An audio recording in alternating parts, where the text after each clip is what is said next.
السلام عليكم ورحمة الله وبركاته. أعوذ بالله من الشيطان الرجيم. بسم الله الرحمن الرحيم. يا أيها الناس قد جاءكم برهان من ربكم وأنزلنا إليكم نورا مبينا فأما الذين آمنوا بالله واعتصموا به فسيدخلهم في رحمة منه وفضل ويهديهم إليه صراطا مستقيما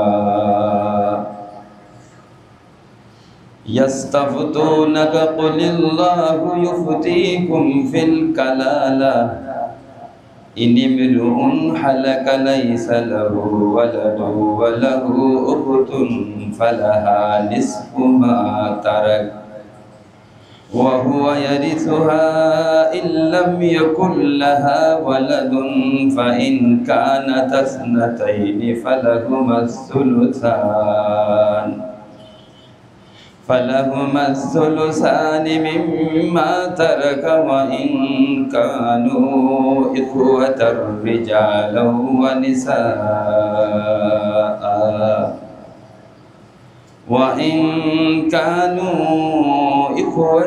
رجالا ونساء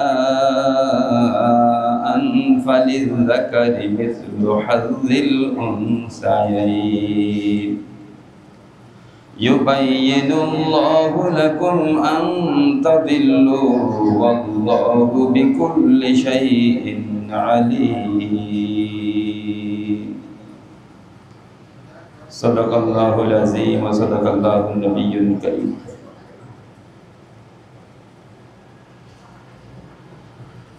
আল্লাহ রাব্বুল আলামিন রাব্বুল ইজ্জতের অসংখ্য শুকরিয়া আল্লাহ তাআলা আমাদেরকে আজকে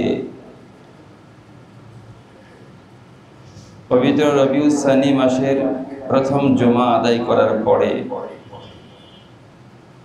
জুমা সংশ্লিষ্ট রাত্রিতে এশা নামাজের সিজদাগুলো আদায় করার পরে কোরআনে মাজিদের প্রত্যেকটা সূরাই অত্যন্ত গুরুত্বপূর্ণ, বিশেষ করে সূরাতুন নিসাটা অধিকার বঞ্চিতদের জন্য অত্যন্ত গুরুত্বপূর্ণ একটা সূরা। সূরাতুন নিসার মধ্যে মদিনায় অবতীর্ণ এটি একটি সূরা। এই সূরার মধ্যে 176টি আয়াতে কারিমা আছে। আজকে 174 থেকে 176 নং আয়াত পর্যন্ত সর্বশেষ এই 3টা আয়াতে কারিমা আমাদেরকে তেলাওয়াতকে শ্রবণ করা এ পর্যন্ত ধারাবাহিকভাবে প্রত্যেকটা আয়াতের মধ্যে শোনার বেলায়, তেলাওয়াত করার বেলায় শরীক থাকার তৌফিক দান করছেন। সেই জন্য রব্বুল আলামিনের দরবারে শুকরিয়া কৃতজ্ঞতা আদায় করি, বলি আলহামদুলিল্লাহ। আল্লাহুম্মা সাল্লি আলা মুহাম্মাদ ওয়া আলা আলি মুহাম্মাদ কামা সাল্লাইতা আলা ইব্রাহিম ওয়া আলা আলি ইব্রাহিম ইন্নাকা হামিদুম মাজিদ। আল্লাহুম্মা বারিক আলা মুহাম্মাদ ওয়া আলা আলি মুহাম্মাদ কামা বারাকতা আলা ইব্রাহিম ওয়া আলা আলি ইব্রাহিম ইন্নাকা হামিদুম মাজিদ। কোরআনে মাজিদ, কোরআনে করিম, কোরআনে আযীম এমন এক মহাগ্রন্থ যেটা কোরআনে মাজিদের পরিচয়ের বেলায় আল্লাহ তাআলা যে সমস্ত শব্দ ব্যবহার করছেন, এই শব্দগুলোর দিকে খেয়াল করলে বোঝা যায় কোরআনে মাজিদের মাহাত্ম্য যথার্থভাবে ব্যক্ত করা, অনুভব করা, এটা কখনো কোনো বান্দার পক্ষে সম্ভব না। কারণ এটা এমন বড়, এমন মাহাত্ম্যপূর্ণ, যেটা কোনো দিক থেকেই বেষ্টনীর ভিতরে নিয়ে আসার সুযোগ নাই, বান্দা অক্ষম। আল্লাহ পাক নিজ সত্তার পরিচয় দিতে যায়, নিজের সত্তার পরিচয় দিতে যায় একটা শব্দ ব্যবহার করছেন কোরআনে মাজিদের মধ্যে, আযীম। বরত্ব বর্ণনা করতে যায় কখনো কখনো আল্লাহ পাক কাবীর শব্দ ব্যবহার করছেন। কাবীর শব্দের অর্থ বড়, আযীম শব্দের অর্থ বড়, কিন্তু দুই বড়র মধ্যে একটু ব্যবধান হলো, কাবীরের একটা সীমা হয়তো নির্ধারণ করা যাবে, কিন্তু আযীমের কখনো সীমা নির্ধারণ করা যাবে না। বড় এই মসজিদ আর ওই মসজিদ, এই মসজিদ থেকে ওই মসজিদ বড়, অথবা ওই মসজিদ থেকে ওই মসজিদ বড়, একটা সীমানা আছে কি নাই? কিন্তু আযীম এমন একটা শব্দ, এটা দিয়ে সীমানা নির্ধারণ করা যায় না। চারটা বিষয়ের ক্ষেত্রে আল্লাহ তাআলা এই আযীম শব্দ ব্যবহার করে আমাদেরকে বুঝিয়েছেন এটার সীমা নির্ধারণ করা তোমাদের পক্ষে সম্ভব না।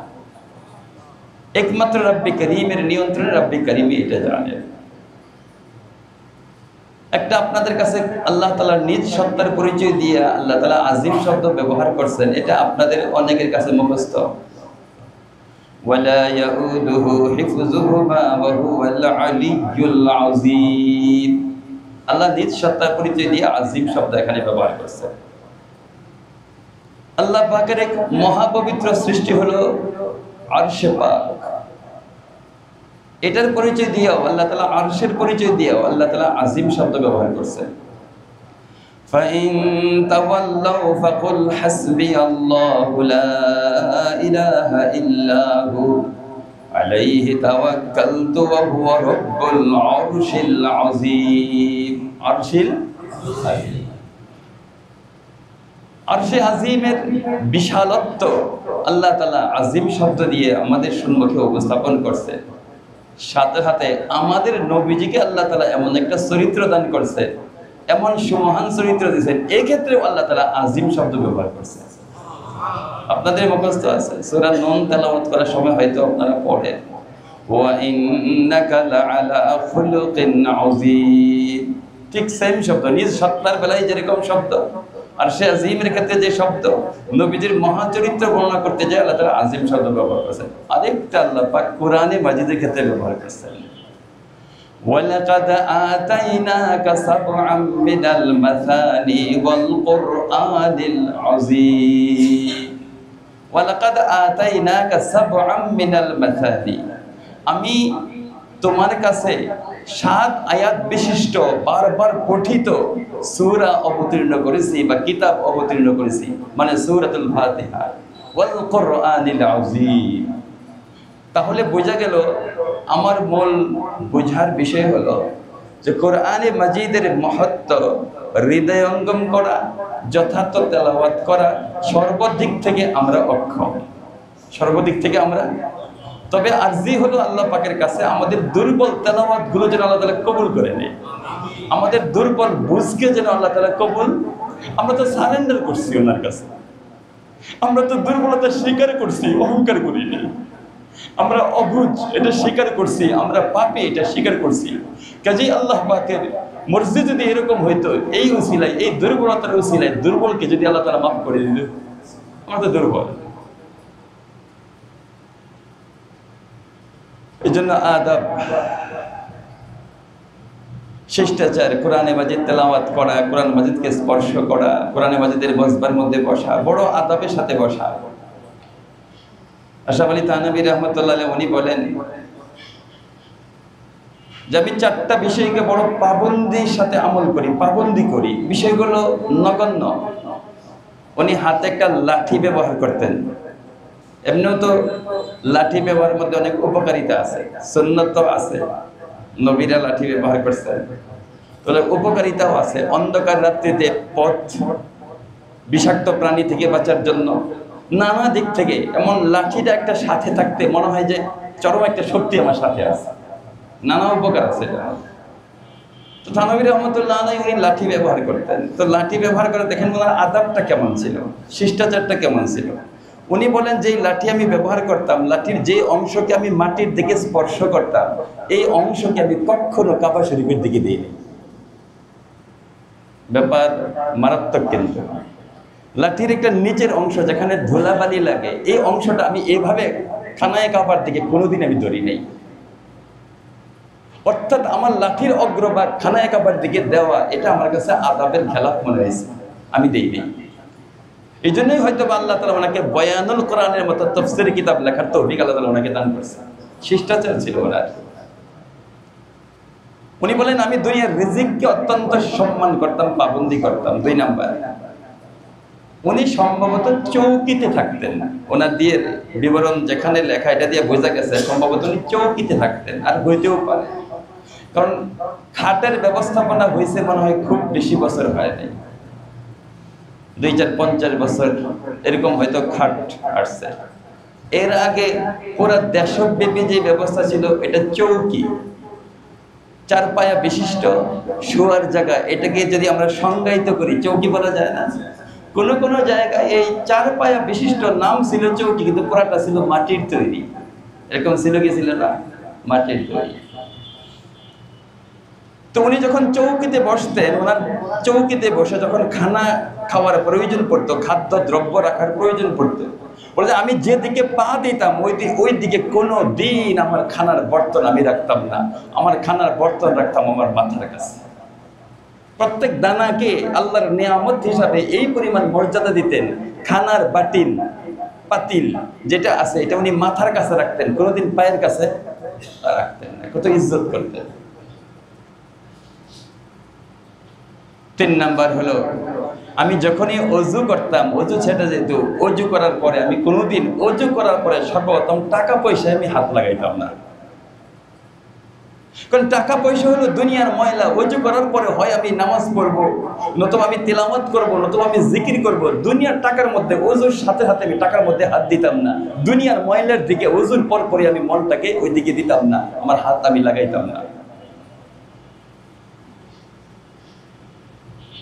4 নাম্বার হলো,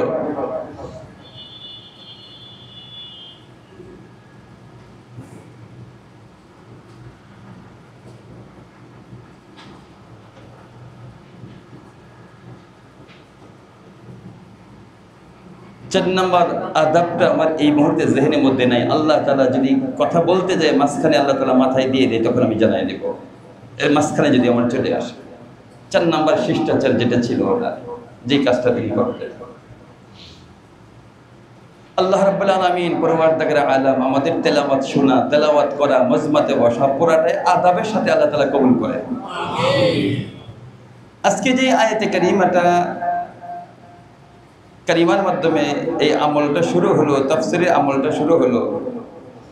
ইয়া আইয়ুহান নাসু ক্বাদ জাআকুম বুরহানুম মির রাব্বিকুম ওয়া আনজালনা ইলাইকুম নূরাম মুবিনা। সূরাতুন নিসার মধ্যে 176টা আয়াতের মধ্যে বেশিরভাগ আয়াতের মধ্যে আল্লাহ তাআলা বিজাতীয়দের আকীদা, বিজাতীয়দের বাতুলতা, বিজাতীয়দের কুসংস্কার, এদের যে বিশ্বাস, এগুলোকে আল্লাহ তাআলা খণ্ডন করছেন, আমাদেরকে শুধরাইছেন, আমাদেরকে সাবধান করছেন, এগুলো খণ্ডন করছেন। কাফের কাকে বলে, কাফেরদের পরিণতি কি, মুনাফিক কাকে বলে, মুনাফিকদের পরিণতি কি, মুনাফিকদের দৃষ্টান্ত। খ্রিস্টান কাকে বলে, খ্রিস্টানদের আকীদা বিশ্বাস কি, প্রকৃত বিশ্বাস কি হওয়া দরকার ছিল। ইহুদি কাদেরকে বলে, ইহুদিদের পরিচয় কি, ইহুদিদের বিশ্বাস কি, এদের পরিণতি কি, এগুলোই তো আলোচনা চলতেছিল। এবার আল্লাহ তাআলা সমস্ত মানব জাতিকে বলছেন যে এদের আকীদা তো শুনলা, কাফেরদের অবস্থা শুনলাম, মুনাফিকদের অবস্থা শুনলা, ইহুদিদের অবস্থা শুনলা, খ্রিস্টানদের অবস্থা শুনলা, এখন একটা উপসংহার দরকার না? আল্লাহ তাআলা একটা উপসংহার দান করছেন। ইয়া আইয়ুহান নাস, নাস, ও মানব জাতি। তার মানে মানব জাতির ভিতরে ইহুদি আছে, খ্রিস্টান আছে, বৌদ্ধ আছে, হিন্দু আছে, বিভিন্ন বিজাতীয় আছে, সবাইকে আল্লাহ তাআলা লক্ষ্য করে বলছেন, ইয়া আইয়ুহান নাস কাদ জাআকুম বুরহানুম মির রাব্বিকুম, তোমাদের রবের কাছ থেকে তোমাদের কাছে বুরহান আসছে, মানে প্রকৃষ্ট দলিল, উৎকৃষ্ট সমুজ্জ্বল দলিল আল্লাহ তাআলা পাঠাইছেন। এই বুরহান বলতে মুহাম্মদুর রাসূলুল্লাহ। কারণ মুহাম্মদুর রাসূলের জিন্দেগির মধ্যে চারটা বৈশিষ্ট্য আছে, চারটা বৈশিষ্ট্য দিয়ে বোঝা যায় মুহাম্মদ সাল্লাল্লাহু আলাইহি ওয়াসাল্লাম নিঃসন্দেহে আল্লাহর নবী এবং রাসূল। ওনার জিন্দেগি, একটা হলো ওনার জিন্দেগি, ওনার জিন্দেগির শুরু থেকে শেষ পর্যন্ত ওনার জিন্দেগি যদি কিচ্ছু জানে না, দুনিয়ার মধ্যে কেউ বলে নাই উনি মুহাম্মদ রাসূলুল্লাহ, কিন্তু ওনার জিন্দেগি দেখলেই বোঝা যাবে যে এটা নবী ছাড়া কারো পক্ষে সম্ভব না। ওনার পুরো জিন্দেগি আর ওনার পরিচয় কেমন আছে এটা আপনাদেরকে অনেকবারই বলা হয়েছে, হাত্তা ইয়ালামাল খালকা বিইসমিহি ওয়া নাআতিহি। পুরা দুনিয়ার মধ্যে এমন চিজ আসবাব, বালুকণা, গাছপালা, বৃক্ষলতা, জীবজন্তু এমন কেউ নাই যে মুহাম্মদ রাসূলকে চিনে না। এটা একেবারে জন্মের দিন আপনাদেরকে অনেকবারই আমি উপস্থাপন করছি, যেদিন জন্মগ্রহণ করছেন, তো জন্মগ্রহণ করার পরে ঘরটা যখন একেবারে মেঘাচ্ছন্ন হয়ে গেছে, সংক্ষেপ ওইখানে বলা দেওয়া আমার উদ্দেশ্য না, তো আল্লাহ তাআলা হঠাৎ একটা আওয়াজ বের হয়েছে মেঘাবলা থেকে, তুহু বিহাযাত তিফলি মাশারিকাল আরদি ওয়া মাগারিবাহা, তুহু বিহাযাত তিফল, এই ছেলেটাকে, এই বাচ্চাটাকে পুরা প্রাচ্য এবং পাশ্চাত্য সমস্ত জায়গায় ভ্রমণ করাও, হাত্তা ইয়ালামাল খালকা বিইসমিহি ওয়া নাআতিহি, যাতে পুরা পৃথিবীর সমস্ত চিজ আসবাব তার নাম, তার গুণাবলী, তার সিফত জানবে না, এরকম কোনো চিজ আসবাব যেন না থাকে। সবাই ওনাকে চিনে। উদাহরণ কয়টা দিব আপনাদেরকে। এক হাদিসের দব তো আমি অনেকদিনই বলছি, এক হাদিসের দবের কথা, যে চিজ আসবাব, মৃত, এগুলো পর্যন্ত যে নবীজিকে চিনে দৃষ্টান্ত আপনাদেরকে দিছি। কাজেই যদি কেউ আমাদেরকে ওনার পরিচয়ের ব্যাপারে ওনার পরিচয় নাও দেয় যে উনি মুহাম্মদ রাসূলুল্লাহ, তো যথেষ্ট হয়ে যায় ওনার জিন্দেগির অবস্থা দেখে যে উনি আল্লাহর নবী এবং রাসূল। বুঝা যায়? দৃষ্টান্ত যদি দুই চারটা দেই তাহলে প্রেক্ষাপটটা বড় হয়ে যাবে। ওনাকে আল্লাহ তাআলা এমন সুন্দর চরিত্র দান করছে, চরিত্র দিয়ে বোঝা যায় এরকম সুন্দর চরিত্রের কোনো মানুষ হইতে পারে না নবী এবং রাসূল ছাড়া। ওনাকে যে সুন্দর চরিত্র আল্লাহ তাআলা দান করছে, ওনাকে যে আল্লাহ তাআলা মুআজিজা দান করছে, 3 নাম্বার মুআজিজা, এমন বিষয় দান করছে এটা কোনোদিনই কোনো মানুষের পক্ষে সম্ভব না। দুনিয়ায় থেকে আকাশের চাঁদের দিকে ইশারা করছে, চাঁদ 2 খণ্ড হয়েছে, এটা কোনো মানুষের পক্ষে সম্ভব? উনি ইস্তেনজাই করছে, ইস্তেনজার সামনে আবরণ দেওয়ার মতো কোনো ব্যবস্থাপনা নাই। এক সাহাবীকে পাঠিয়ে দিয়েছে ওই গাছকে যায় বলো একটু আসার জন্য, যে আমার পরিচয় দাও, বলে যে মুহাম্মদ একটু ডাক দিয়েছে, মুহাম্মদ রাসূলুল্লাহ, ইস্তেনজা সারবে, জায়গায় ব্যবস্থাপনা নাই, তো এই সালাম দাও তাকে, আমার কথা বলো আর আমার ডাকে সাড়া দিতে বলো। এ কথা বলতে দেরি হয়েছে, শিকড় সহ নবীজির সামনে চলে আসছে, নবী ইস্তেনজা করছে, এখান থেকে বের হয়েছে, আবার জায়গায় চলে গেছে। সম্ভব না এটা। হাদিসের দব, এক বেদুইন, হাদিস দব হলো আমাদের গুই সাপের চাইতে সাইজে আরেকটু ছোট। হানাফি মাযহাবে জায়েজ নাই খাওয়া, অন্যান্য ইমামদের কারো কারোর মধ্যে খাওয়া জায়েজ আছে। তো ওই বেদুইন বেচারা ব্যাগের ভিতরে বইরা ওই দব নিয়ে যাইতেছে, এটা আমরা বলি হাদিসের দব। কি বলি আমরা? দবের হাদিস। হাদিসের দব মানে দবের হাদিস। গুই সাপ বললে অনুবাদটা ভুল হবে, কেন এটা গুই সাপ না, গুই সাপ জাতীয়, সাইজে আরেকটু ছোট, হাত পাগুলো এরকম। আরবের পাহাড়ি এলাকায় থাকে, বেদুইন গ্রামবাসী এটা ধরে খাইতো। তো এক বেদুইন ব্যাগের ভিতরে ভরে এই মৃত একটা গুই সাপ নিয়ে যাইতেছে। নবীজি সামনে পাওয়ার পরেই তাকে দাওয়াত দিছে। উনি বলেন যে আপনি তো আমার সাথে দেখা হইলেই আল্লাহ তাআলার দাওয়াত দেন, আচ্ছা আপনার কথা আমি মানবো, এই ব্যাগের ভিতরে কি আছে যদি বলতে পারেন? আচ্ছা ব্যাগের ভিতরে কি আছে এটা কি দেখা যায়? নবীজি কিচ্ছু বলেন নাই, সরাসরি ব্যাগের দিকে তাকাইছে, আইয়ুহাদ-দাব।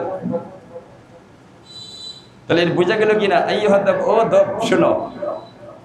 একথা বলতে দেরি হয়েছে, বলার সাথে সাথে এই দবটা ওই ব্যাগের ভিতর থেকে জীবিত হয়ে নড়াচড়া করে মাথাটা উপর দিকে বাড়ায় নবীজির দিকে তাকাইছে। আর তার ভাষা কি? আরবি ভাষা। লাব্বাইকা ওয়া সা'দাইকা ইয়া যাইনামান ওয়াফা ইয়াউমাল কিয়ামা। লাব্বাইকা ওয়া সা'দাইকা ইয়া যাইনা মান ওয়াফা ইয়াউমাল কিয়ামাহ। লাব্বাইকা, আপনার ডাকে আমি সাড়া দিছি, ওয়া সা'দাইক, আমার ভাগ্য সুপ্রসন্ন হয়ে গেছে। কেন? কিয়ামত পর্যন্ত আমার আলোচনা চলতে থাকবে, যেহেতু আপনি একবার আমাকে ডাক দিছেন। কিন্তু আমার আলোচনা তো চলতে থাকবে। ঘটনা তো ঘটছে ১৫০০ বছর আগে, এখন বাইতুল রসুল মসজিদের মধ্যে আলোচনা হইতেছে কি হইতেছে না? গুইসাপ তো পৃথিবী ভরা, কিন্তু এই গুইসাপের অবস্থা যেহেতু নবীজি ডাক দিছে, কাজে তার বিষয়টা আর অপ্রাসঙ্গিক হইতে পারে না, চিরজীবন মানুষ তাকে স্মরণ করবে।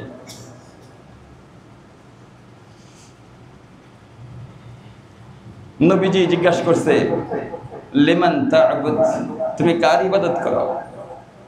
আমি দেখবেন মাঝে মধ্যে খুতবাতে এটা এই ভূমিকাটা আমার খুব ভালো লাগে, বিষয় ভাষাটা, এজন্য খুতবার মধ্যে অনেক সময় ব্যবহার করি। আল্লাযী ফিস সামাই আরশুহু ওয়া ফিল আরদি সুলতানুহু ওয়া ফিল বাহরি সাবিলুহু ওয়া ফিল জান্নাতি রাহমাতুহু ওয়া ফিন নারি ইকাবুহু।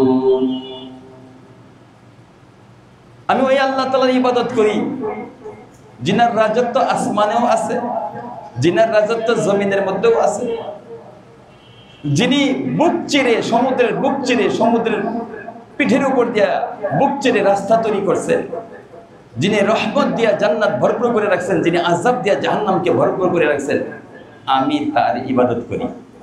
কয়টা গুণ বলছে? রাস্তায় দাঁড়ায়া বেদিন হাঁ করে রয়েছে যে কি মৃত বৈশাখগুলি কি করতেছে? মান আনা, আমি কে? আপনাকে চিনব না? আনতা রাসূল রাব্বিল আলামিন ওয়া খাতামুন নাবিয়্যিন মান আমানা বিকা ফাজ ওয়া মান কাযিবা খাবা ওয়া খাসির। আপনাকে চিনব না?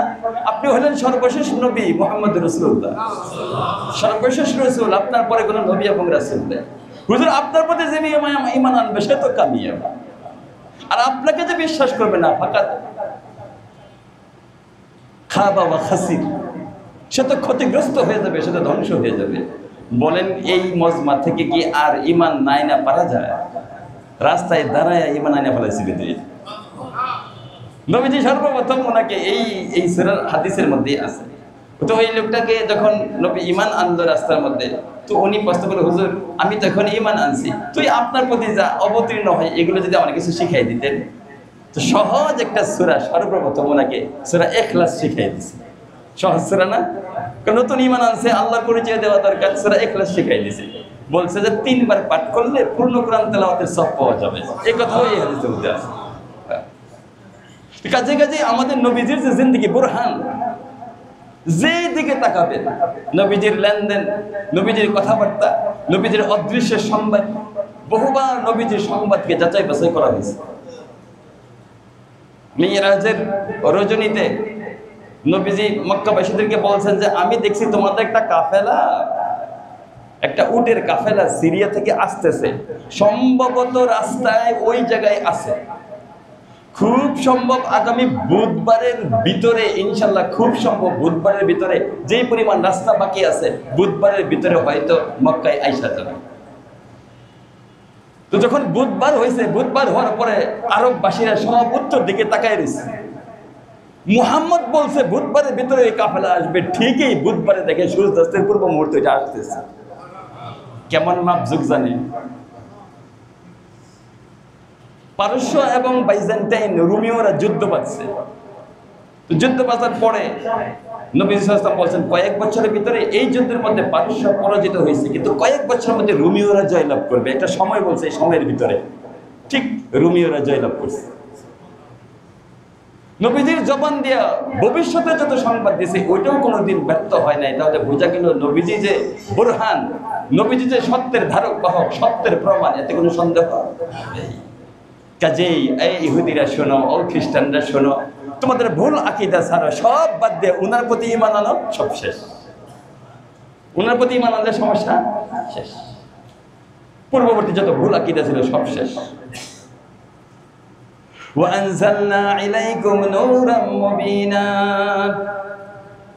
وأنزلنا إليكم نورا مبينا তোমাদের কাছে এক প্রত্যুজ্জ্বল নূর আমি প্রেরণ করেছি।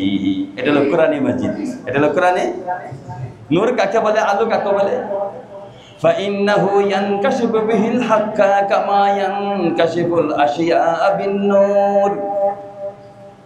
যদি খুব প্রচন্ড অন্ধকার কোনো জায়গার মধ্যে থাকে, ওই অন্ধকারের মধ্যে যদি কেউ কুফি বাতি জ্বালায় দেয়, কেউ যদি বৈদ্যুতিক লাইটের সুইচ দিয়ে দেয়, ওখানে অন্ধকার থাকবে? থাকবে না। ঠিক কোরআনে মাজিদ হলো অন্ধকার। পৃথিবীর সমস্ত বাতিল, পৃথিবীর সমস্ত অন্ধকার, পৃথিবীর সমস্ত পথভ্রষ্টতা, পৃথিবীর সমস্ত জাহালাত, পৃথিবীর সমস্ত অজ্ঞতা সমস্ত বিদূরিত হয়ে যাবে। কোরআন হলো এমন একটা নূর। পৃথিবীর জাহালাত দূর হবে। শুধু এটাই না, কিয়ামতের ময়দানেও নূরের দায়িত্ব পালন করবে। কিয়ামতের ময়দান প্রচন্ড অন্ধকার, প্রচন্ড অন্ধকার। এই অন্ধকারের বিবরণ দিয়ে শেষ করা যাবে না। অন্ধকারের মধ্যে নূরের ব্যবস্থা হবে। কবরের অন্ধকার, অন্ধকারের মধ্যে নূরের ব্যবস্থা হবে। কাজে সূর্য না, আসল সূর্য হলো কোরআন মাজিদ। সূর্য তো এখন আছে, এখন আর নাই। দিনের বেলায় দেখছি, রাতের বেলায় আর নাই। কিন্তু কোরআনে মাজিদ দিন আর রাত না, আমার জিন্দেগি, আমার কবর, আমার হাসর, সর্বক্ষেত্রে কোরআনে মাজিদ এমন এক উজ্জ্বল নূর, উজ্জ্বল আলো, যেটা আমার সব অন্ধকার দূর করে দেয়। এর প্রতি তোমরা ঈমান আনো। ফাআম্মাল্লাযীনা আমানু বিল্লাহ, এই কোরআনে পাকের দিক নির্দেশনা মোতাবেক কেউ যদি আল্লাহর প্রতি বিশ্বাস করে, ওয়াতাসামু বিহি, আর যদি দৃঢ়ভাবে আঁকড়ে ধরে, বিহি এ হা এর মুরাদ, হা এর উদ্দেশ্য হলো কোরআনে মাজিদ, দ্বীন, মুহাম্মদ রাসূলুল্লাহ, আল্লাহ পাকের হুকুম, কথা এক। যদি কেউ দ্বীনকে আঁকড়ায় ধরে, এটাই তো মুহাম্মদ ইসলামকে আঁকড়ায় ধরা, এটাই মুহাম্মদ ইসলামকে আঁকড়ায় ধরা। কেউ আল্লাহর হুকুমকে আঁকড়ায় ধরে, এটাই হলো কোরআনকে আঁকড়ায় ধরা। ব্যবধান আছে কোনো? অঙ্গাঙ্গিভাবে জড়িত। ওয়াতাসামু বিহি, আপাতত অর্থ করলাম দ্বীন। কেউ যদি দ্বীনকে আঁকড়ায় ধরে, ফাসায়ুদখিলুহুম ফি রাহমাতিন, অচিরেই তাকে ঢুকায় দেব রহমতের মধ্যে। কাজী সানাউল্লাহ পানিপতি রাহমাতুল্লাহি আলাইহি কি বলছে বলেন? কাজী সানাউল্লাহ পানিপতি রাহমাতুল্লাহ আলাইহি, এই পানিপথ বলতে আমাদের হিন্দুস্তানের যে পানিপথ একটা জায়গা আছে, ওই পানিপথ, ওইখানে পানি আছে এরকম না, জায়গাটার নাম পানিপথ। যেরকম আমাদের ঢাকার কলা বাগানের মতো, হ্যাঁ, জায়গার নাম কলা বাগান। কোন কলা গাছ আছে এখানে? জায়গার নাম কলা বাগান। ওটা পানিপথ, একটা জায়গার নাম। এটা পানিপথে ঐতিহাসিক কয়েকটা যুদ্ধ হয়েছে, এই জন্য ইতিহাসবিদদের কাছে বড় বিখ্যাত। দুই চারটার কথা আপনারা জানেন। ইব্রাহিম লোদি এবং জহিরুদ্দিন মোহাম্মদ বাবর 1526 সনে একটা যুদ্ধ হয়েছে পানিপথে, হয়েছে না? আপনাদের জানা আছে না? আকবর এবং হিমু, আকবরের সময় আকবর এবং হিমু, তার মধ্যে পানিপথের দ্বিতীয় যুদ্ধ সংঘটিত হয়েছে। খুব সম্ভব বাদশাহ জাহাঙ্গীরের আমলে অথবা শাহজাহানের আমলে পানিপথের তৃতীয় যুদ্ধ সংঘটিত হয়েছে। ফাসায়ুদখিলুহুম ফি রাহমাতিন, কাজী সানাউল্লাহ পানিপতি রাহমাতুল্লাহ আলাইহি উনি বলেন, উনি বড় একটা তাফসীরি কিতাবের লেখক। ওই তাফসীরের নাম হলো তাফসীরে মাজহারি। তাফসীরে মাজহারি, পানিপতি রাহমাতুল্লাহ একটা কিতাব লিখছে তাফসীরে মাজহারি, খুব আজীব মানের এক কিতাব। আরবের বাইরের মানুষ হওয়ার পরেও এত সুন্দর কিতাব লিখতে পারে, এটা অকল্পনীয়। তাফসীরে মাজহারি আমার কাছে ব্যক্তিগতভাবে তাফসীরে মাজহারির প্রত্যেকটা লাইন অত্যন্ত আহাম মনে হয়, খুব ভালো লাগে। উনি বলছেন এই রাহমাতুন শব্দের অর্থ হলো জান্নাত। ঈমান, আল্লাহর প্রতি ঈমান আনবে আর দ্বীনকে আঁকড়ায় ধরবে, ফাসায়ুদখিলুহুম ফি রাহমাতিন, অচিরেই আল্লাহ তাআলা তাকে জান্নাতে প্রবেশ করায় দিবেন। মিনহু, আল্লাহ তাআলার পক্ষ থেকে, ওয়া ফাদল, এবং তাকে ফদলের মধ্যে প্রবেশ করাবেন। ফদল বা ফজল, এটা হয়তো জান্নাতের মধ্যে তো স্বাভাবিক ন্যায্য পাওনা তো পাবে, কিন্তু আল্লাহ তাআলার দিদার পাওয়া, আল্লাহ তাআলার নৈকট্য অর্জন করা, এটা জান্নাতের মধ্যেও অতিরিক্ত পাওয়া আল্লাহ তাআলার পক্ষ থেকে। কারণ মানুষকে যখন জিজ্ঞাসা করবে আর কি চাও, খুঁজে পাবে না, কি বলবে? চাহিদা পূরণ করতে করতে এভাবে চাহিদা পূরণ করে দিবেন, জিজ্ঞাসা করবে আর কি প্রয়োজন, কি প্রয়োজন এটা আবার জানে না, এরকম হয়ে যাবে মানুষ। এমত অবস্থায় আল্লাহ তাআলা দিদার দান করবেন, আল্লাহ তাআলা বিশেষ নৈকট্যতা দান করবেন। ফাদল হলো আল্লাহ তাআলার অতিরিক্ত জান্নাতের দান, দিদার এবং বিশেষ নৈকট্য। ওয়ায়াহদিহিম ইলাইহি সিরাতাম মুস্তাকিমা, ওয়ায়াহদিহিম ইলাইহি সিরাতাম মুস্তাকিমা, এবং আল্লাহ তাআলা পথ নির্দেশনা দিবেন তাহার দিকে সরল সঠিক পথে। এটা আপনাদের কাছে এরকম মনে হইতে পারে যে জান্নাতে ঢুকলো, ঈমান আনার পরে হেদায়েতের পথ দেখানো, এটা আবার কেমন কথা হলো? ঈমান আনার পরে, ঈমান আনার আগে হইলে তো একটা যৌক্তিকতা হইতো যে হেদায়েত দিছে মানে ঈমান আনছে, আমল করার তৌফিক দান করছে। কিন্তু ঈমান আনার পরে হেদায়েতের পথ দেখানো, সিরাতুল মুস্তাকিমের পথ দেখানো, এটা আবার কোনটা? এটা হইল ঈমান আনার পরে আল্লাহ তাআলা সিরাতে মুস্তাকিমের উপর টিকে থাকার দৃঢ়তা দান করবেন। ঈমান তো আল্লাহ, মনটামের ঈমান না, মওত পর্যন্ত টিকে থাকার দৃঢ়তা দান করে। ঈমানের পরে সিরাতুল মুস্তাকিমের অর্থ হইল এটা। সকালবেলায় ঈমান আনছি, বিকালবেলায় বেঈমান হয়ে গেলাম, লাভ কি হইল? লাভ হইল না। লাভের মধ্যে এতটুকু হইল আমি মুরতাদ হয়ে গেলাম। কি হইলাম? আগে তো কাফের হিসাবে জমিনের মধ্যে থাকার একটা অনুমতি ছিল। মুরতাদের শাস্তি হলো মৃত্যুদণ্ড। মুরতাদের আপাতত শাস্তি কি? মৃত্যুদণ্ড। ক্ষতি আমার এতটুকু হয়ে গেল। ঈমান আনার পরে সিরাতুল মুস্তাকিম, এই নিয়ামত পাওয়া, এটা হলো সিরাতুল আল্লাহ তাআলার পথের দৃঢ়তা দান করা। আল্লাহ তাআলা আমাদের সকলকে প্রিয় নবীজির উপর সত্যিকার ভাবে ঈমান আনার তৌফিক দান করেন। আল্লাহ তাআলা তিনটা নিয়ামতের কথা বলছেন, রাহমাত, ফাদল এবং সিরাতুল মুস্তাকিমা। আল্লাহ তাআলা তিনও নিয়ামত আমাদের সব ভাইকে আল্লাহ তাআলা নসিব করেন। সর্বশেষ আয়াতে কারিমা, সূরাতুন নিসার সর্বশেষ আয়াতে কারিমা। এই আয়াতটা শেষ হইলে খারাপ লাগবে, যারে সূরাতুন নিসাটা শেষ। নতুন সূরা আল্লাহ তৌফিক দিলে হয়তো আমরা তেলাওয়াত করব, বসতে পারবো। সূরাতুন নিসা এক বিবরণের মধ্যে আছে সর্বশেষ যে সূরা অবতীর্ণ হয়েছে এটা সূরাতুন নাসর। সর্বশেষ সূরা অবতীর্ণ সূরাতুন ইযা জাআ নাসরুল্লাহি ওয়াল ফাth ورأيت الناس يدخلون في دين الله أفواجا فسبح بحمد ربك واستغفر إنه كان توابا। এটা সর্বশেষ অবতীর্ণ হয়েছে এই সূরা। এই সূরা অবতীর্ণ হওয়ার পরে নবীজি দুনিয়ায় মাত্র 6 মাস ছিলেন। আনন্দ সূরা নাসর, কিন্তু নবীজির বিয়োগ ও বেদনা এই সূরার মধ্যে লুকায়িত আছে। এই সূরা অবতীর্ণ হওয়ার পরে নবীজি দুনিয়ায় কতদিন ছিলেন? 6 মাস। সূরাতুন নিসার যে আয়াতে কারিমা আমি আজকে তেলাওয়াত করলাম, এই আয়াত তেলাওয়াতের পরে নবীজির 81 দিন ছিলেন। এই আয়াতের পরে 81 দিন ছিলেন। এরপরে সুদ সংক্রান্ত একটা আয়াত অবতীর্ণ হয়েছে ওনার ইন্তেকালের মাত্র 21 দিন আগে। এই আয়াত অবতীর্ণ হয়েছে 81 দিন আগে। আয়াতের পথ ছিল, হজ্জের সফর চলতেছিল, ওনার পথি মধ্যে অবতীর্ণ হয়েছে। যাকে কেন্দ্র করে, যেই বিষয়কে কেন্দ্র করে আল্লাহ তাআলা অবতীর্ণ করছেন সূরাতুন নিসার শুরুটা আল্লাহ তাআলা আমাদের প্রত্যেকের পারস্পরিক সম্পর্কের বিবরণ দিয়েছেন। আমি আপনার কি হয়, আত্মীয় কি, সমস্ত মানব জাতিকে আল্লাহ তাআলা সূরাতুন নিসার শুরুর আয়াতের মধ্যে বলছেন যে তোমরা একে অপরের ভাই, পারস্পরিক তোমরা ভাই বোন, ভাতৃত্বের সম্পর্ক, মাতৃত্বের সম্পর্ক। তোমাদের পিতা আদম আলাইহিস সালাম, তোমাদের মা হাওয়া আলাইহিস সালাম, কাজে এরা তোমার সব আপন, কাজে তুমি এদের প্রতি জুলুম করতে, এটা বুঝাইতে চাইয়া সূরাতুন নিসার শুরু দিক দিয়ে আল্লাহ তাআলা মাজলুমিনদের অধিকার বর্ণনা করছেন। আত্মীয়তার সম্পর্ক বলার পরে ইয়তীমদের অধিকার, বিধবাদের অধিকার, মেয়েদের প্রত্যেক সম্পত্তির মধ্যে অধিকার, মেয়েদের স্বামীর বাড়িতে মোহরের অধিকার, মেয়েদের স্বামীর বাড়ির অধিকার, এগুলো আল্লাহ তাআলা শুরুতে বর্ণনা করছেন। এগুলো মৌলিক ইবাদত। আবার ঠিক শেষে আল্লাহ তাআলা এই আয়াতের মধ্যে উত্তরাধিকারের একটা কানুন আল্লাহ তাআলা এই আয়াতের মধ্যে বর্ণনা করছেন। প্রথম হুকুল ইবাদ বর্ণনা করছেন, শেষেও হুকুল ইবাদ বর্ণনা করছেন। কাজেই মানুষ অনেক জায়গায় বুজুর্গ থাকে, আল্লাহওয়ালা থাকে, কিন্তু এই জায়গায় আইসা মানুষ দুর্বল হয়ে যায়। এই জায়গায় সে কি হয়ে যায়? দুর্বল হয়ে যায়। এই জায়গায় মানুষ পারে না। হযরত জাবির বিন আব্দুল্লাহ আনসারী রাদিয়াল্লাহু তাআলা আনহু, সাহাবীর নাম কি? জাবির বিন আব্দুল্লাহ আনসারী রাদিয়াল্লাহু তাআলা আনহু। ওই সাহাবী জ্ঞানহারা হয়ে গেছে, অসুস্থ। নবীজি সাল্লাল্লাহু আলাইহি সাল্লাম আবু বকর রাদিয়াল্লাহু তাআলার সাথে নিয়ে রোগীকে দেখতে গেছে। রোগী দেখতে যায়, কবর জিয়ারত করে।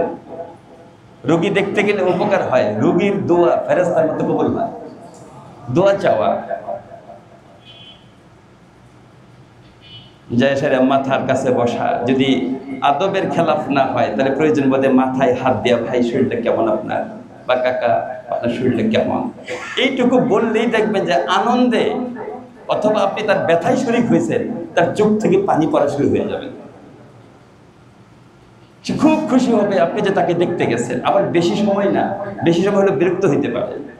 মাথায় হাত দিয়া এই দোয়াটা পড়া সুন্নাত, তাহুরুন লা বাসা তাহুরুন ইনশাআল্লাহ। না কষ্ট বেশি দিন থাকবে না, ইনশাআল্লাহ ভালো হয়ে যাবে, ইনশাআল্লাহ। এটা একটা চিকিৎসা। তাকে যখন বলবে যে তাহুরুন লা বাসা, তাহুরুন লা বাসা ইনশাআল্লাহ, অথবা লা বাসা তাহুরুন ইনশাআল্লাহ, যদি এভাবে বলেন তো তার অন্তরের মধ্যে একটা সান্ত্বনা দিলেন যে ইনশাআল্লাহ ভালো হয়ে যাবেন। তো ঔষধপত্র খাইয়া যতটুকু উপকার না হবে, আপনার এই কথা শুনে আরো বেশি উপকার হবে, সে হিম্মত পয়দা হবে তার মধ্যে। আর আরেকটা হলো, যদি সে মারাও যায়, এই রোগ তো আর থাকবে না, না থাকবে, রোগ শেষ। ক্যান্সার তো দুনিয়ার মধ্যে, কবরে চলে গেছে, ওখানে ক্যান্সার আছে, তো অন্য সমস্যা, আমার রব্বুকা ওয়া মা দীনুকা ওয়া মান হাযার রাজুল, এইগুলো সমস্যা। আর ক্যান্সারের সমস্যা সেরে যাবে, অসুস্থতা বের হয়ে যাবে, ভালো হয়ে যাবে। জাবের বিন আব্দুল্লাহ আনসারী রাদিয়াল্লাহু তাআলা নবীজি দেখতে গেছেন, যায় দেখে জ্ঞান নাই। নবীজি ওযু করছেন, ওযু করার পরে অতিরিক্ত পানি থাকলে দাঁড়ায় পান করা মুস্তাহাব। ওযুর অতিরিক্ত পানি যদি থাকে, দাঁড়ায় পান করা মুস্তাহাব। নবীজি অতিরিক্ত একটা পানি যতটুকু ছিল পাত্রের মধ্যে, জাবেরের শরীরের মধ্যে ছিটিয়ে দিয়েছে। নবীজির পানির বরকতে জাবের জ্ঞান ফিরে পেয়েছে।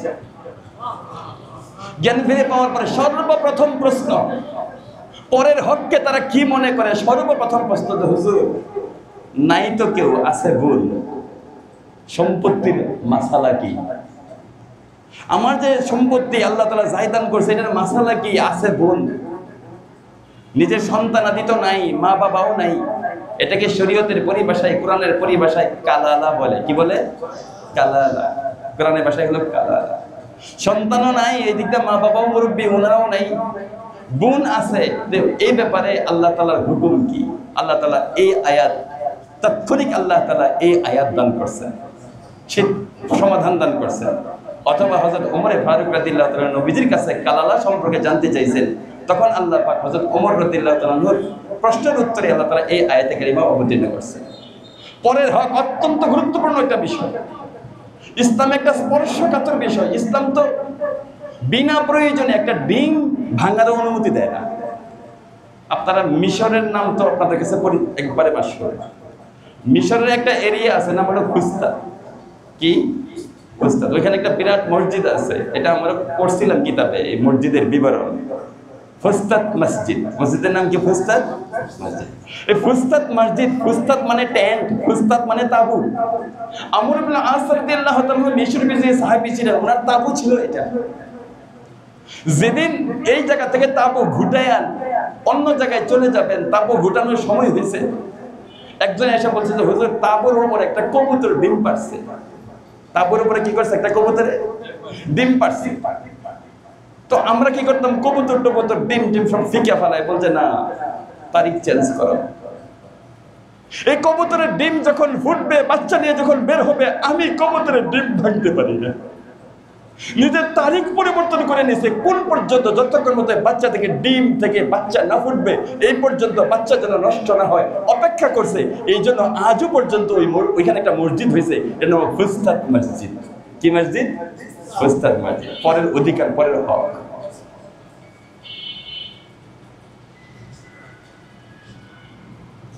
এক হযরতের অভ্যাস ছিল, উনি কোরআন শরীফ নকল করতেন, বলতে হাতের লেখা খুব সুন্দর ছিল, কোরআন শরীফে কপি করতেন তিনি।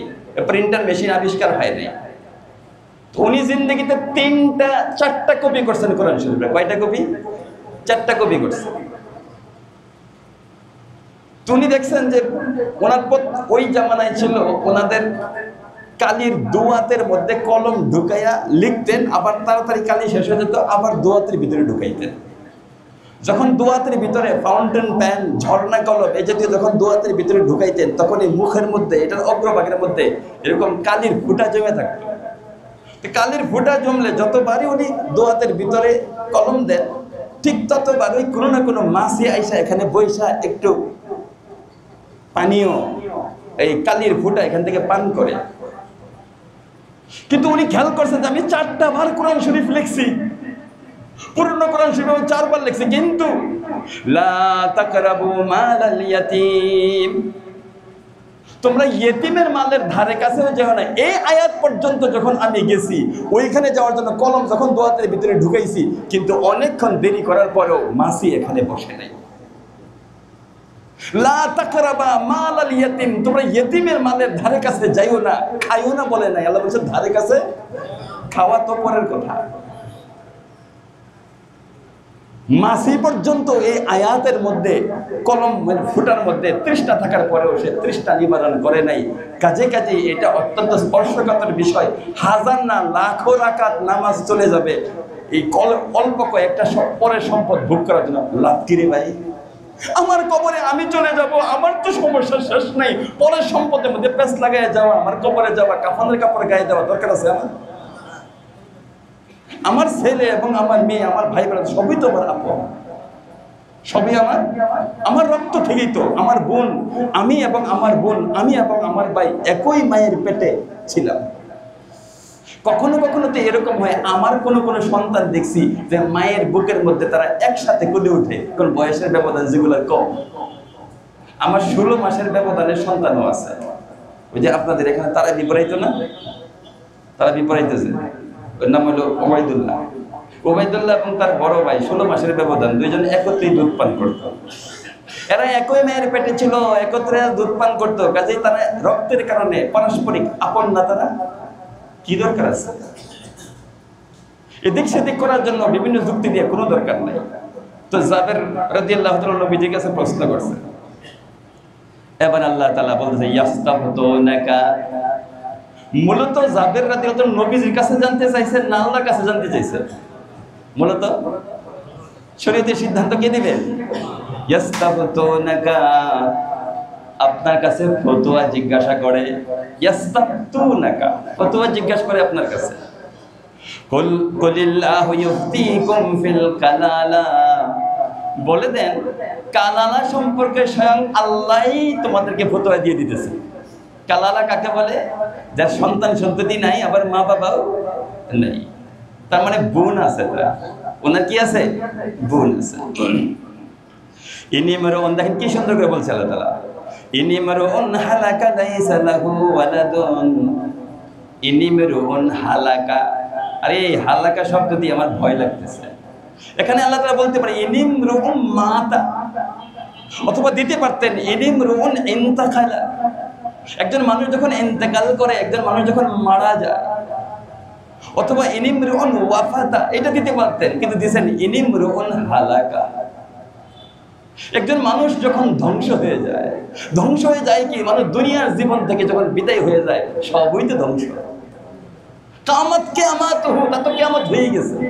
সব হাতছাড়া, সন্তান হাতছাড়া, ধন সম্পদ হাতছাড়া, গাড়ি হাতছাড়া, ব্যাংক ব্যালেন্স হাতছাড়া, তাহলে আমার উপর কিয়ামত হয়ে গেছে না? আমি তো ধ্বংস, এর চেয়ে নিঃস্ব কি হইতে পারে? ইনিমরুন হালাকা, একটা মানুষ মারা গেছে, লাইসা লাহু ওয়ালাদ, তার সন্তান নাই, ওয়ালাহু উখতুন, তার একটা বোন আছে। মানে ওই যে জাবের বিন আব্দুল্লাহ আনসারী, তোমার একটা বোন আছে, তাহলে কেমনে বন্টন করবা? ফালাহান নিসফু মা তারাক, তোমার মোট সম্পত্তির অর্ধেক পাবে সে। বন্টনটা আমি করছি না আল্লাহ করছে? ফালাহান নিসফু মা তারাক, সে যা রেখে যাওয়া সম্পত্তির অর্ধেক পাবে ওই বোন। ভাই বোন সম্পত্তি পায় না। কখন পায়? যখন এরা না থাকে। যখন এরা, যদি কারো পুত্র সন্তান না থাকে, তাহলে বোনের প্রসঙ্গ আসে। মা বাবা না থাকলে এবং পুত্র সন্তান না থাকলে এমত অবস্থায় বোনের প্রসঙ্গ আসে, নতুবা বোন সচরাচর পায় না। বোন সচরাচর পায় না, ভাইও সচরাচর পায় না। ফালাহান নিসফু মা তারাক, তাহলে একটা প্রশ্ন থেকে, হুজুর অর্ধেক তো পাইলো, বাকি অর্ধেক কোথায় যাবে? ওনার তো কেউ নেই।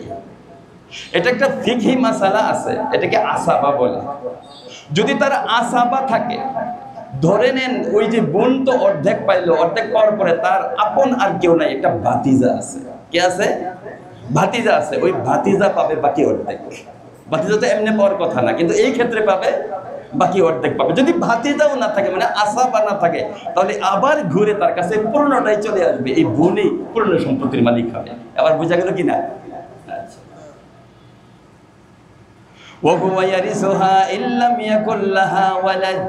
আরে কোরআন শরীফ একটা সর্বোত্তম গণিত, সর্বোত্তম গণিত। কারণ আল্লাহ তাআলা মিজান বানাইছে, পৃথিবীতে যে পাল্লা বানাইছে, ওয়া আকিমুল ওয়াজনা বিল কিসত, মিজানকে তোমরা ঠিক রাখো।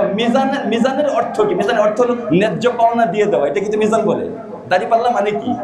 আমি একজনের কাছ থেকে 5 কেজি আটা কিনছি, আমাকে মাইপা ঠিক 5 কেজি দিবে, এটাই তো। আল্লাহ তাআলা কোরআন শরীফের মধ্যে বলছেন আমি মিজান বানাইছি। মিজান বানানোর মূল উদ্দেশ্য হলো এই আটা মাপা, এগুলো মূল বিষয় না, প্রত্যেকের ন্যায্য ন্যায্য অধিকার তার কাছে পৌঁছায় দেওয়া, এটা হলো মিজান। ওয়া আকিমুল ওয়াজনা বিল কিসত ওয়া লা তুকসিরুল মিজান। এই দাড়ি পাল্লার মধ্যে ভেজাল করো না। এই দাড়ি পাল্লার মধ্যেই তো ইসলাম, নাকি বলেন? এই দাড়ি পাল্লার মধ্যেই, এটার মধ্যে ভেজাল করো না। ওয়া হুয়া ইয়ারিসুহা ইল্লাম ইয়াকুল লাহা ওয়ালাদুন, সংযোজনী হিসাবে এই কথাও আল্লাহ তাআলা বলে দিয়েছে, ওয়া হুয়া ইয়ারিসুহা ইল্লাম ইয়াকুল লাহা ওয়ালাদুন।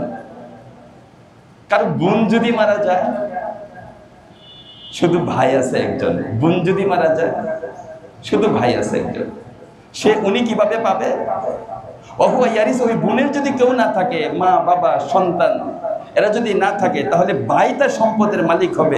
ইল্লাম ইয়াকুল লাহা ওয়ালাদুন, ওই মেয়েটার, এই বোনটার যদি কোনো কিনা থাকে, সন্তান না থাকে, তাহলে ভাই পাবে পূর্ণ সম্পদ আসাবা হিসেবে। প্রথম তো উনি পাইছিল অর্ধেক, বোনে পাইছিল কত? অর্ধেক। পরে বাকি অর্ধেক যা ছিল এটা আসাবা হিসাবে ভাতিজা পাইছিল। ভাতিজা যদি না থাকে, সেই ক্ষেত্রে বোনে পূর্ণ সম্পত্তি পাইছে, আর উনি পুরুষ হওয়ার কারণে সরাসরি বোনের পূর্ণ সম্পদ পাবে। আমার কথা না আল্লাহর কথা? এই সমস্ত বিষয়ে ব্রেন খাটানোর কোনো দরকার নেই, কোনো দরকার নাই ব্রেন খাটানো। আল্লাহ যেমনি বন্টন করছে। আপনাদেরকে যদি আপনার সন্তানরা বলে যে বাবা মার্কেটটা লিখে দিয়ে দেও, না, জান থাকতে না, জান কেমনে বন্টন হবে? আমি মারা যাওয়ার পরে আল্লাহ ঠিক করে রাখছে। কয় ইট কে পাবে, কয় বেড়া কে পাবে, কয় লাকড়ির টুকরা কে পাবে, কোন ঘর, কোন টিন, কয় টিন কে পাবে, এটা বন্টন কে করে রাখছে? আমার এখানে হাত দেওয়ার অধিকার। আমরা যে ফজরের নামাজ আদায় করি বা এশার নামাজ আদায় করছি, ফরজ নামাজ 4 রাকাত, 5 রাকাত পড়ার কোনো সিস্টেম আছে? 3 রাকাত পড়ার কোনো সিস্টেম আছে? ওই সিস্টেম ওইখানে নাই, এখানে এত সিস্টেম বানান কারণটা কি? নিয়ত খারাপ।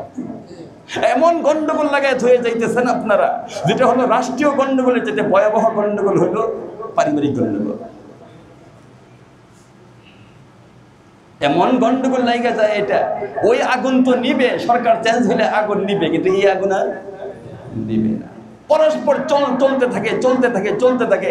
কত কত আল্লাহর ওলি মনে করলাম, যাই দেখি সর্বনাশ। এগুলো করে ফেলে। এই 1 সপ্তাহ আগেও একজন এসে মাদ্রাসার মধ্যে এসে কান্নাকাটি করতেছে। কি একটা কথা বললে, মুরব্বী মানুষ, ভালো আলেম, যোগ্য আলেম, একবারে কান্নার একটা অবস্থায়, একবার চেহারাটা কেমন জানি হয়ে গেছে।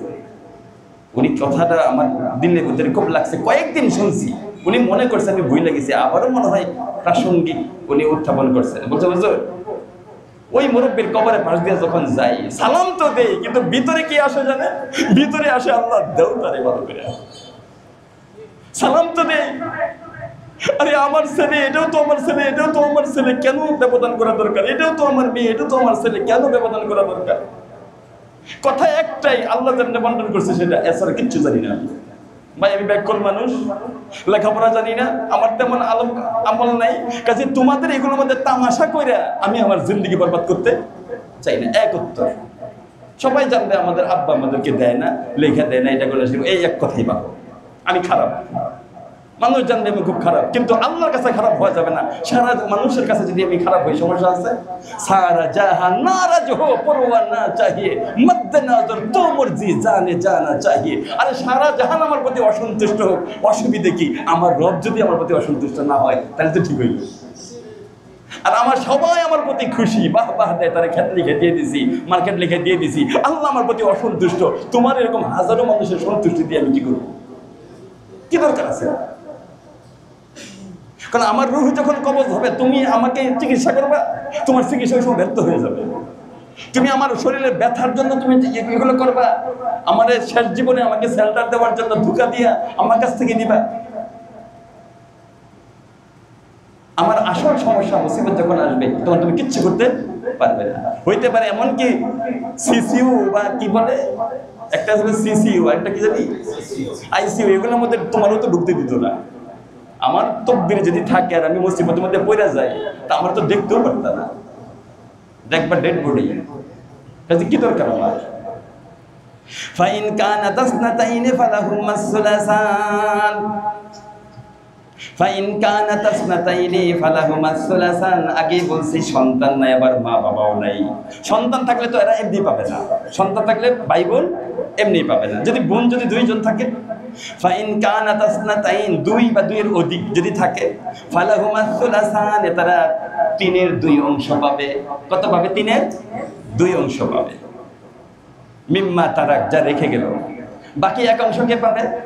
ওই আসাবা হিসাবে কেউ পাওয়ার মতো থাকলে পাবে, নতুবা ওই 1 অংশ আবার ঘুরে এই 2 গুণ বা 3 গুণের মধ্যে আবার চলে আসবে। আল্লাহ সিস্টেমটা দেখেন কেমন। ওয়া ইন কানু ইখওয়াতার রিজালা ওয়া নিসাআন ফালিয-যাকারি মিসলু হাযযিল উনসায়াইন। যদি শুধু বোন শুধু ভাই এরকম না, ভাই বোন মিশ্রিত আছে। দেখেন প্রত্যেকটা অবস্থা সমাজে হইতে পারে কি পারে না। যেমন আল্লাহ তাআলা জাইনা দেখে দেখে বলতেছে, যদি ভাই বোন মিশ্রিত থাকে তাহলে 2 বোন পাবে 1 ভাইয়ের সমান। ভাই বোন মিশ্রিত থাকলে কিভাবে পাবে? 2 বোন 1 ভাইয়ের সমান পাবে। এই ক্ষেত্রে আসলে আমাদের দেশে যে অন্যায়টা করে সহ্য হয় না। আমি মারা যাওয়ার পরে আমার সহায় সম্পত্তি আমার ভাই ভোগ করবে, আমার বোন ভোগ করবে, সহ্য হয় না। শেষ পর্যন্ত চিন্তা করে যে অন্তত ওই একটা পালক ছেলে আইনা হইলেও দেখি কি করা যায়। পরে হসপিটাল থেকে পালক একটা ছেলে কিনে নিয়ে আসা, একটু বড় হইতে সমস্ত সম্পত্তি লিখে দেওয়া যায়, তবু যেন বুনে না পাইতে পারে। বাটপার। আরেকজনের সন্তান কিনে নিয়ে আসা, সমস্ত সম্পত্তি দিয়ে দিছে, এটা সহ্য হয়। কিন্তু ভাইয়ে ভোগ করবে, বোনে ভোগ করবে, ভাতিজা ভোগ করবে, তার সন্তান সত্যি নাই, এটা বরদাস্ত করতে পারে। তবে একটা প্রশ্ন আছে যে হুজুর একজনকে লালন পালন করছে, তাকে কিছু দিতে পারবে না? দিতে পারবে। কতটুকু দিতে পারবে? 3 ভাগের 1 ভাগের ভিতরে ওসিয়ত করতে পারবে। মোট সম্পত্তির 3 ভাগের 1 ভাগের ভিতরে ওসিয়ত করতে পারবে, যেহেতু সে তার আত্মীয় না, সে তার আত্মীয় না, রক্তের অংশ না। সেই হিসাবে তাকে 3 ভাগের 1 ভাগের ভিতরে ওই পালক পুত্রের জন্য অথবা পালক যাকে নিয়ে আসছে তার জন্য ওসিয়ত করতে পারবে।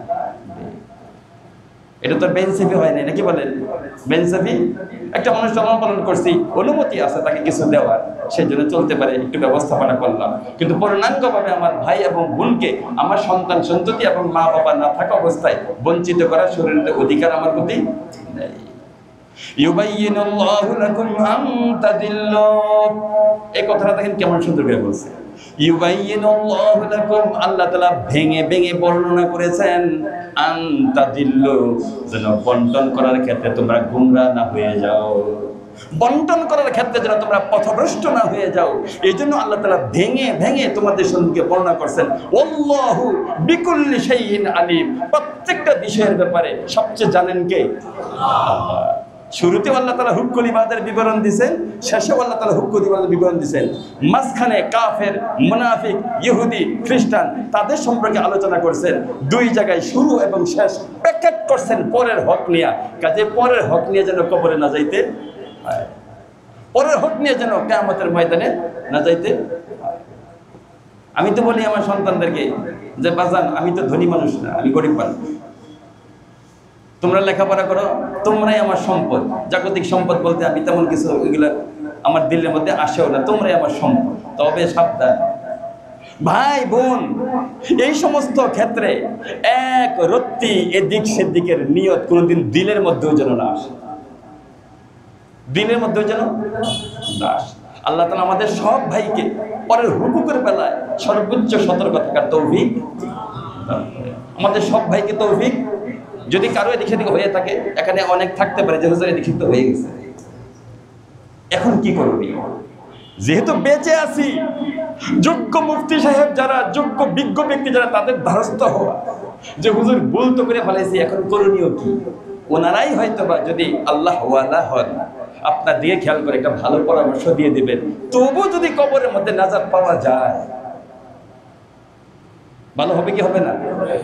এখনো ঘোরানোর সুযোগ যদি থাকে, কোনো জায়গায় হেরফের হয়ে গেছে, যে আমি প্রত্যেক সম্পত্তির বেলায় আমি নানা তামাশা করে আমার কাছে নিয়ে আসছি, এখন তো আমি বুঝছি, আগে তো বুঝি নাই, তাড়াতাড়ি এমার্জেন্সি ভাই বোন থেকে ডাইকা বোন সর্বনাশ হয়েছে, আমি তো 30 বছর যাবত তোমাদের সম্পত্তি অবৈধভাবে ভোগ করতেছি, ওই ক্ষেত্রে ধান খাওয়া তো আমার জায়েজ হয় নাই, ওই ক্ষেত্রে গম খাওয়া তো আমার জায়েজ হয় নাই, দয়া করে আমার মাফ করে নাও, তাড়াতাড়ি সকালবেলা তুমি এতটুকু পাও আমার জানা মতে, তাড়াতাড়ি নিয়ে আমার মাফ করে দাও, কারণ 30 বছর যে আমি দানা ভোগ করছি, হারাম দানা ভোগ করছি, আমার মাফ করে দাও।